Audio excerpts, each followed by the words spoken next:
I think people have a misconception of what juvenile corrections is about, that they're going to come in here and they're going to get, shackled every day and they have to do this, or they're worried about their child being assaulted or that sort of stuff. We're a very safe facility, and all the people that work here are intrinsically motivated to help. One of the things that we try so hard to get them to understand is that their history are things they did and not things they are, and helping them separate that is huge.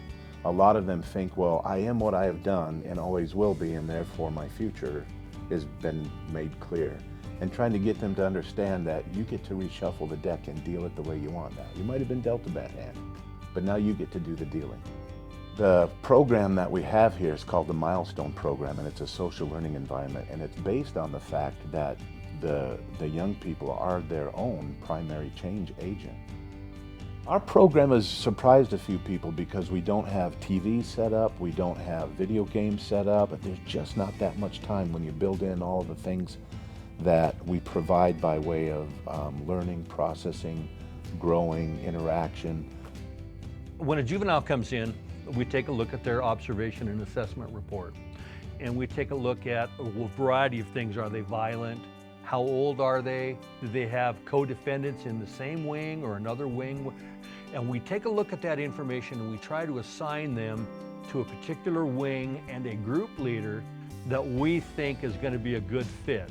Really, the main thing is we like to figuratively hold that mirror up after they've made a bunch of changes, and we say, let's go back and talk about the day you came in here. Let's talk about the things you said in your first interview versus what you're saying today. And when they see that contrast, that's the biggest reward. They're like, wow, I really have changed. Juveniles typically stay for about 12 to 14 months. It can be longer and it can be shorter. We, as a state of Idaho Department of Juvenile Corrections, we establish that go-home date based on progress through a given program. They have a lot that come out of education. A lot of them ascend, 1, 2, 3, sometimes even more grade levels from what they came in with. And so obviously the skills of study, the skills of reading, the skills of basic math, some of them didn't have that.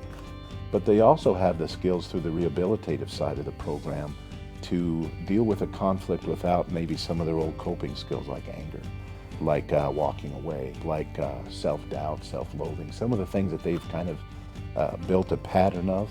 So when they can get rid of those, the skill set that they have is basically pro-social now as opposed to risk-based.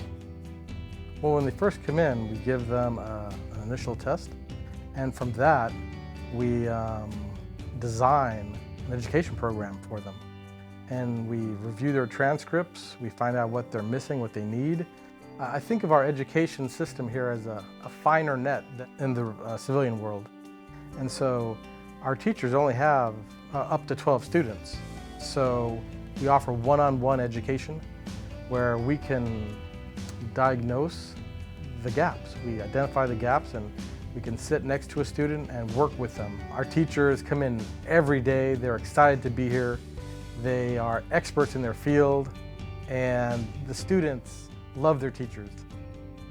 It's good for the parents to have that insight of what we're doing and what we're trying to accomplish so they can help support that along the way and support their child, as well as be familiar with their aftercare so that when they leave, they're still there supporting it. Our clinic is equipped to do all of the medication dispensing from here.